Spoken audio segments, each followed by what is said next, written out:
So we're looking at the research in health and social care unit today. So as I was mentioning, this is going to be a unit where you're just going to conduct an actual research piece. So it'll be you going out doing mostly secondary research, which I'll explain, and and then just putting down a piece. It can be a topic of your choosing, but we can talk about that if you like as well. So there are 4 learning outcomes in here. So learning outcome 1 is understand approaches to research in health and social care. Learning outcome 2 is be able to plan a research project relevant to a health and social care setting. Learning outcome 3 is be able to carry out a research project relevant to a health and social care setting. And learning outcome 4 is be able to analyze the data gathered and interpret findings of a research project. So today, we're just going to focus on learning outcome 1. We're going to look at these assessment criteria. So, point 1, critically evaluate different types of research methodology. 1.2, describe methods of gathering data. 1.3, describe tools to analyze and present data. And 1.4, explain how to assess the validity and reliability of data and research. So let's make a start. So the aim of this unit is just to introduce yourself to what the research process is, the methods and types of research, and how to conduct a small-scale study. Let's take this onto a slideshow. Let's make it bigger. There you go. So we're going to look at different types of research.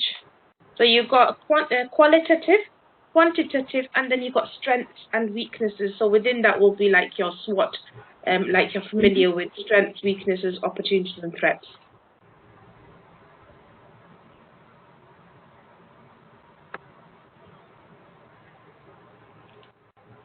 So qualitative research is collecting, analyzing, and interpreting data. So you're going to observe people, what they do, what they say. You're going to look at you're going to analyze what's going on around you.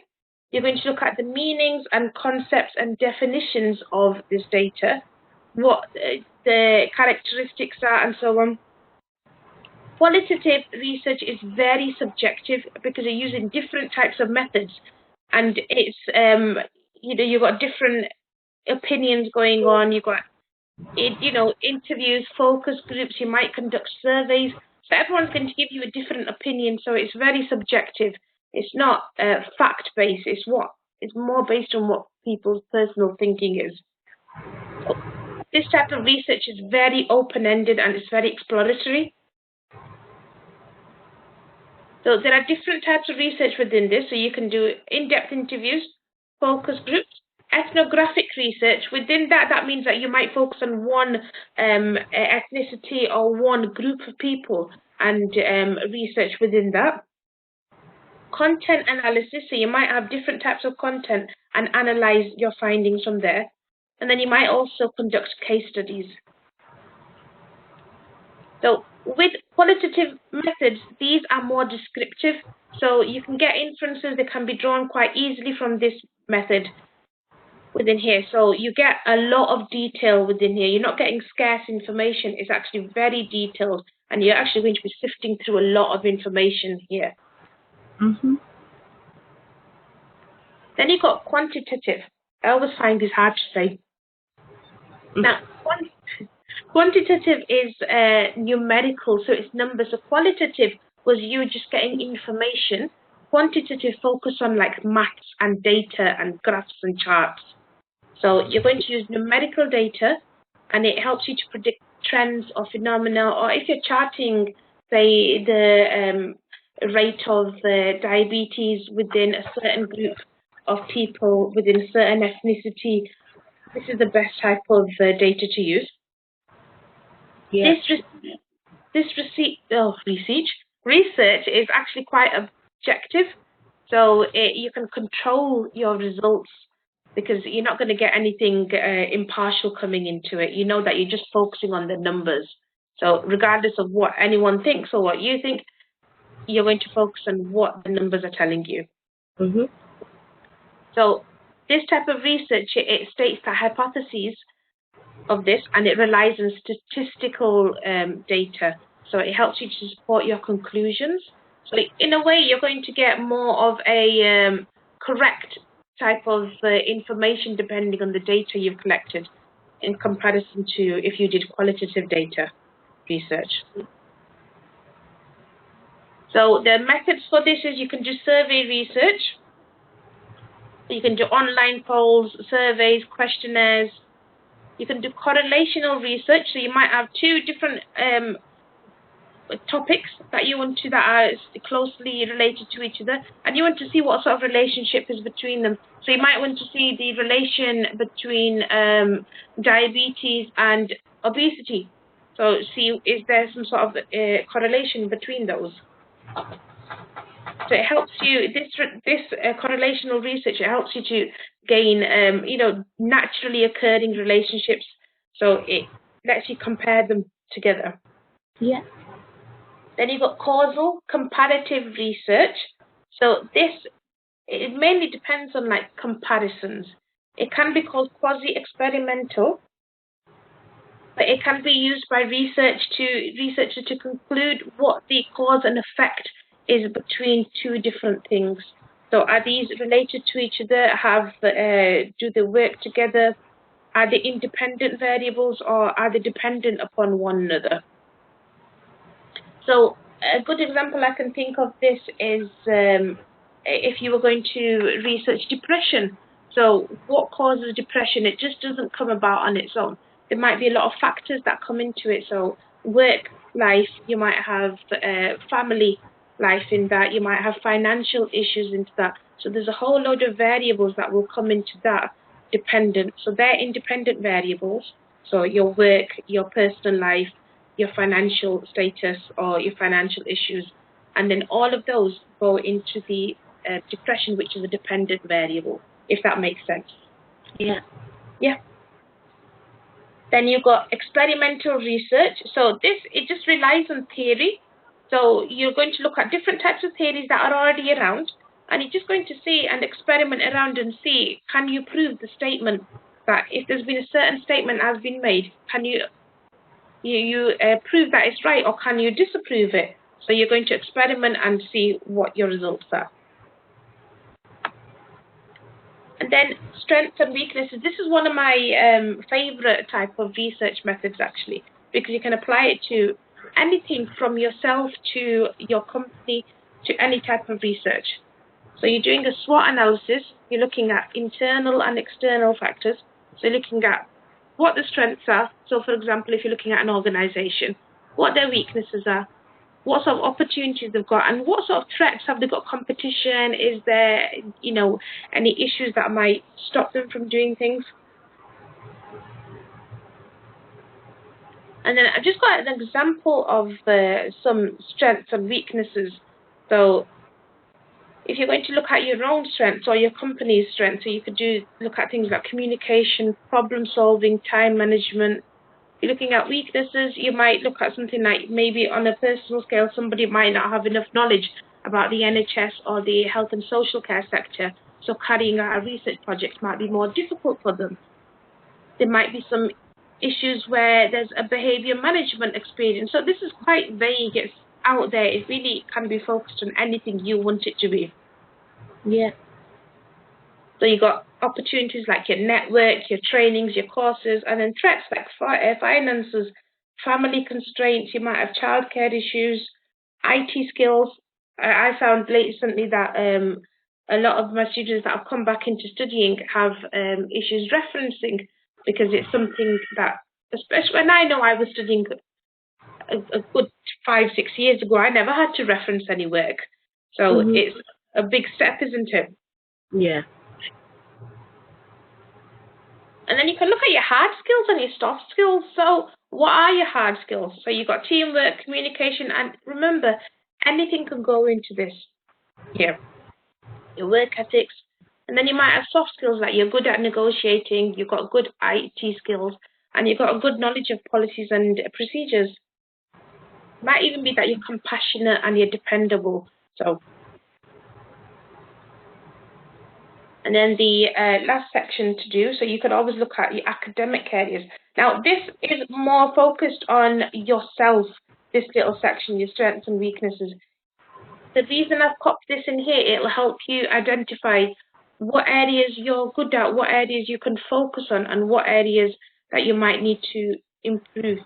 Now, the only reason I put this in is because when you go down to actually physically conduct this research, you're going to need to think about what your time availability is, what sort of knowledge you already have. So you want to be picking a topic that you have some knowledge about, so you can actually have a educational academic view of is this information correct, is this not correct? You'll be able to judge that. So just a few academic areas like what your grammar is, listening, speaking, fluency. And there was this English test that I put a link to, but you don't have to do that, it's just there as a reference. Yeah. So that's just 1.1. So we're just looking at different types of research, how it can be done. So 1.2, this is about gathering data. So describe methods of gathering data. So on here, I'm going to be talking about primary data and secondary data. Now, primary data is data that is fresh.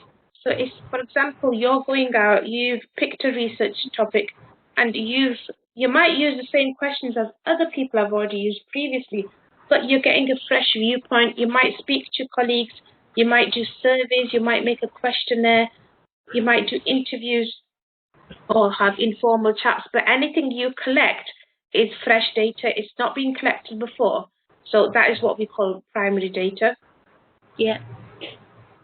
So you normally get this direct from the source. So if you're doing a review of care workers and their constraints due to COVID-19 maybe, then you might want to speak to staff members in your workplace and see what their thoughts are. You might give them a few questions that you focus, so you can focus your data a little bit more and get their viewpoint and then collate that data. Yeah. So some primary methods are the interview method, you've got your questionnaire method, focus groups, you've got your projective technique, so what sort of techniques are you going to use for your project, and Delphi Technique. Right. So for the Delphi Technique, it's just a technique where you're going to be looking at a panel of people. So you might speak to one round of people within your own workplace, ask them a few questions, and then check their results for that one question against each other. Then you might go back and I'll give them a round 2 of questioning, and then check that data in comparison to every single answer you've got. So just using the same people and checking their data consistently. Right. Then again, questionnaires, observations. Observations is a very big one actually here, because you can do that in a naturally occurring environment, and it's something that you do as working within management anyway. So it can help you depending on what sort of research project you go on. Yeah. Interviews, telephone interviews or speaking to people, surveys and focus groups. Then you got secondary data. Now this data is data that's already been gathered. So to save you time, I suggest that you primarily do secondary data. Now, going out and physically asking people questions and then collating it and putting down all the results is a very big undertaking. It'll take you a lot of time. So when we have these research projects, I always suggest use data that's already been done for you, and then just use that and then tweak it, see what's best for you. Yeah. So this is data that's already been done. It's already there. So it's previous research, reports, statistics, magazines, journals, books, anything on the internet. So you could go in now and you can type a particular question that you have, and you'll find probably 1 million results. Some will be relevant and some won't. And then methods to gather your data, so you can do checklists, questionnaires, you can do experiments depending on how much time you've got. You've got observation again, interviews, action research, so you're going out and carrying research, and then you're looking at case studies that have already been done. So with all of these, you're not actually physically making new things here. This is items that will already have been done, but you're just checking the results online. Yeah. So that was 1.2. So we looked at primary and secondary. Is there any questions you want to ask, or are you clear on this? No, I'm just trying to take it all in. Yeah.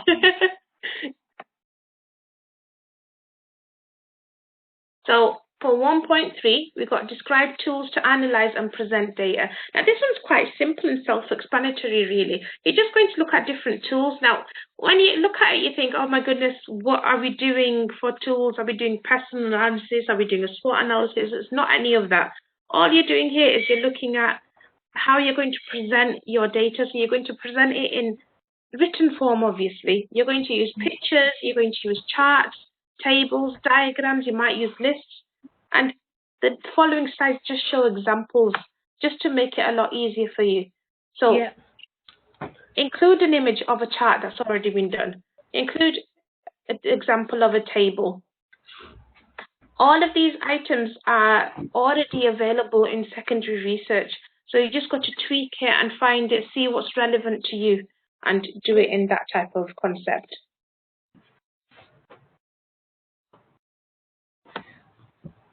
And then I'm just going to explain 1.4. So we're looking at assessing validity and reliability of data and research. Now I've got the definitions on here. So reliability in research. So reliability is the degree to which the results of the research are consistent and repeatable. So if you do something when you're consistently carrying out the research, if you do the same steps again, for example, in an experiment, will you get the same results again and again and again? Is it reliable? And validity is about the accurateness. So is it accurate? Accurate of these? Oh, I can't speak. So you're going to look at the accuracy of each step independently. So every single step that you're carrying out for your research, is the research up to date? Is it accurate? This is why I say make sure that you do a research on something that you're familiar with, because it'll help you to judge whether or not this is correct or not. Because there is a lot of data available, but there's also fake data that's available as well. So it's going to be up to you to judge which is the correct one and which it isn't. And then I've got something called VAXA. Now this is something that I use within work on a consistent basis, and it's something that's used for assessing your assignments and assessing any type of work. So I thought it'd be very valid for here, because you're going to be assessing whether or not something is valid or reliable. So you're going to, is your research valid? Does it have a sound basis? Is it authentic? Is it based on facts? Is it accurate? Is it reliable? Is it from a reliable source? Is it up to date or current? Is it for sufficient? Is it adequate information? And then reliable, is it good quality? And again, is it from trusted sources? So overall on here, that's what we're doing. Let me just go back onto the spec sheet. So it seems daunting, but in actual fact, it's not that much. So for the first section, what you'll do is you'll probably, from what I remember from Learning Outcome 1, you're going to answer these questions in like an essay form. And then from Learning Outcome 2 onwards, so you're going to start, just find a topic that you're happy with, and we're going to go on from there. Now, for the topic itself, I've got a lot of links that I've included in the PowerPoints further on, that you can go into their reliable sources. They've already got extensive data that has been carried out on a number of healthcare related topics. So you can go in there, find a topic that you like, and then go and do a little bit of extra research. It'll give you that starting point that it really helps to get that wariness away. It seems like big undertaking, but it's not. Don't worry about it. This research unit, once you get started, you'll understand that, oh, it's quite simple. It's not as daunting as it seems. Good. So when we go down, just for learning outcome 1, we've just talked about qualitative, quantitative, strengths and weaknesses. So informal data, number data, and then your SWOT and so on. How we gather data is by questionnaires, experiments, and so on. Tools to analyze data, we looked at like tables, charts, and lists. And then we just looked at what reliability is and what validity is, just to make sure that what you're finding is relevant. Now, within this, when you do start your research project, it has to be health and social care based. So you can choose whatever topic you like, but it has to be within healthcare. So with that, can it be like different conditions, or does that not count? In what aspect, sorry? So say if I was to do one as my topic on fibromyalgia or something like that, would that count into it? Would it Yeah, be that's perfect. Yes, that's perfectly fine. Anything healthcare related, it's fine. Yeah. So like I said, if that's something that you're really familiar with, go ahead, do it on that, because you probably already have some sites or data you've already researched. So yeah, that's fine. Thank you. So tomorrow, we're just going to look at actually conducting how we're going to conduct the research. We're going to look at a good few different topics, but again, you've already got a topic in mind. That's perfectly fine. We're going to look at, when you make a question, you've decided on a question. Tell me what your aim is for the question, what your objectives are. So we'll discuss that tomorrow. We look at ethical considerations like data protection, confidentiality, consistency as well. And then I'll explain what a literature review is as well within this. So it was quite a short lesson today, so it's because there wasn't too much on here that we need to go over. Is there any other questions you want to ask or clarify? No, I think I'm gonna have to just watch the recording back a little bit, just to try take it on, because there's a lot to take in. Yeah. So when we actually go over the assignment brief, it will clarify everything. Actually, what I'll do is just to make it a little bit more clear for you, I'll just briefly, because we've got a little bit of time. Are you okay on time for 5 more minutes? Yeah, fine. Yeah. So I'll actually show you what the assignment brief is briefly now. Yeah. And then it will just help clear things up for you. Because I found previously, whenever I teach the research unit, a lot of my students get worried that they're going to have to do a very big undertaking, but when it comes to me marking them, I know that it's not as big as what students worry about. Yeah. So on the assignment brief, you just got 2 sections on here.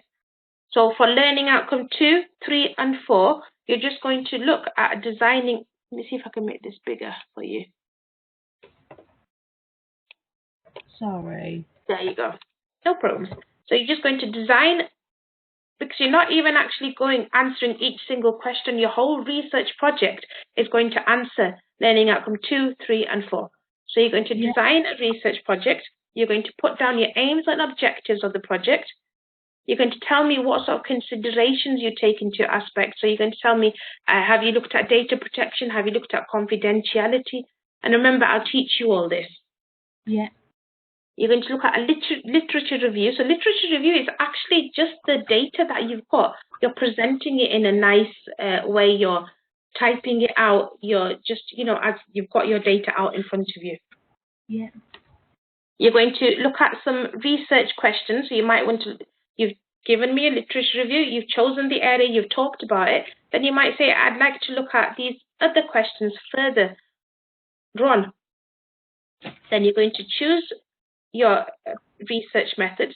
So within this, you'll just mention that I conducted this research via secondary data or via primary data, and this is how I did it. Then you'll just carry out your research, and then just get all of this will get covered by you just presenting me your data. Right. And then for task 2, you're just going to do a Word document. On the same Word document, you're just going to answer learning outcome 1 as if you're answering questions. like you did for your previous assignment. So when you say that, it don't sound as daunting.